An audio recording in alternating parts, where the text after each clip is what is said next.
Terima kasih pemirsa, Anda masih bersama kami di iBreak dan kita masih terhubung melalui aplikasi Zoom dengan Bapak Muhammad Imran Hanafi selaku perwakilan Republik Indonesia di kota Canberra, Australia.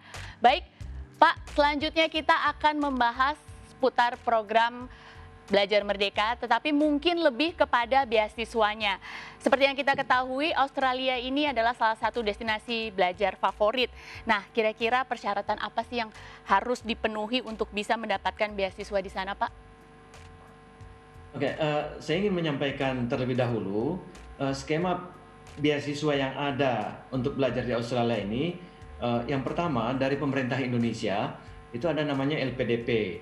Nah, LPDP ini cukup dikenal ya bagi tamatan SMA kita ataupun tamatan S1 kita yang akan belajar ke luar negeri. Nah, lalu yang kedua, dari Kemendikbud sendiri ada beasiswa unggulan. Nah, hanya ini jumlahnya kecil dibanding tadi LPDP karena memang LPDP ini itu anggaran yang besar itu memang ditumpahkan untuk itu untuk semua warga kita yang akan belajar ke luar negeri. Nah, lalu yang ketiga ada sebenarnya dari beberapa perusahaan-perusahaan ya, tapi itu biasanya nggak banyak gitu, baik dari perusahaan swasta maupun dari lembaga pemerintah gitu ya, lembaga pemerintah di luar LPDP dan Kemendikbud tadi. Nah, dari Australia juga ada Australia Award Service. Nah, jumlahnya ini cukup banyak, ya, cukup banyak. Ya, walaupun dibanding LPDP lebih besar. Dan kemudian yang juga ada itu dari berbagai universitas di Australia ini, tetapi jumlahnya kecil. Dan itu lebih segmented pada bidang-bidang khusus yang memang ada dananya di universitas itu untuk diberikan kepada mereka yang akan belajar ke Australia. Nah, ya tentu yang pertama adalah kemampuan bahasa Inggris gitu.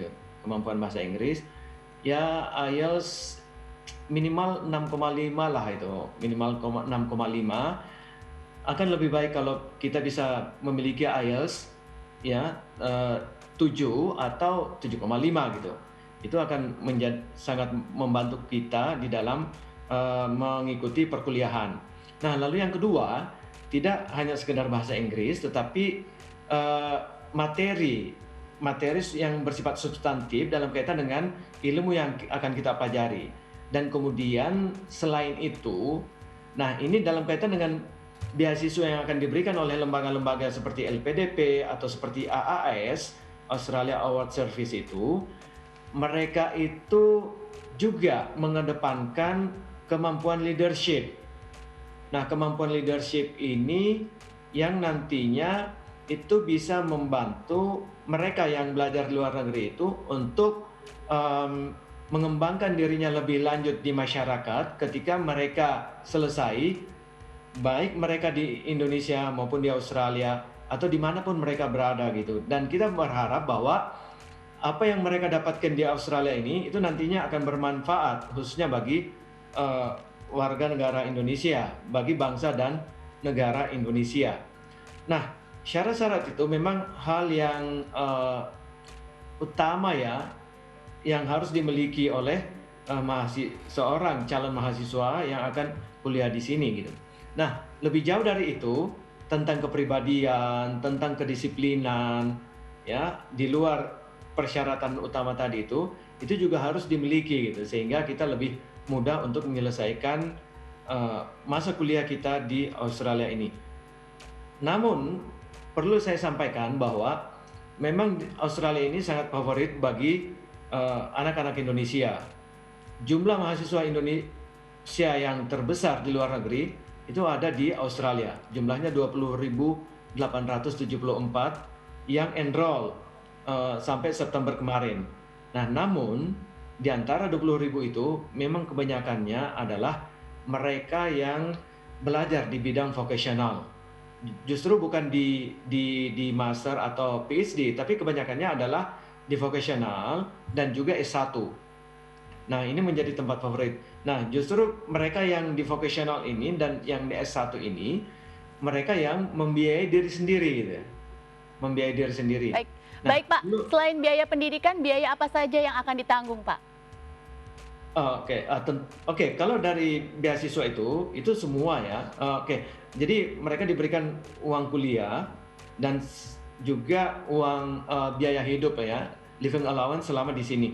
Nah, living allowance itulah yang kemudian digunakan untuk membayar akomodasi, untuk membiayai makan kita sehari-hari. Nah, di dalam hal ini banyak di antara mahasiswa kita lalu mengambil kerja paruh waktu gitu.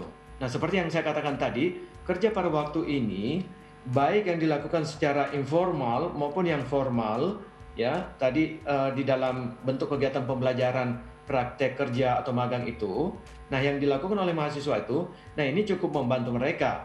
Nah, tadi saya sudah katakan bahwa itu bukan sekedar uang yang mereka dapatkan dari Ya. kerja paruh waktu itu, tetapi lebih jauh dari itu adalah pengalaman, termasuk pengalaman kerja. Baik Pak, terima kasih kami sudah mendapatkan poinnya dan terima kasih juga bincang-bincang pada malam hari ini Pak.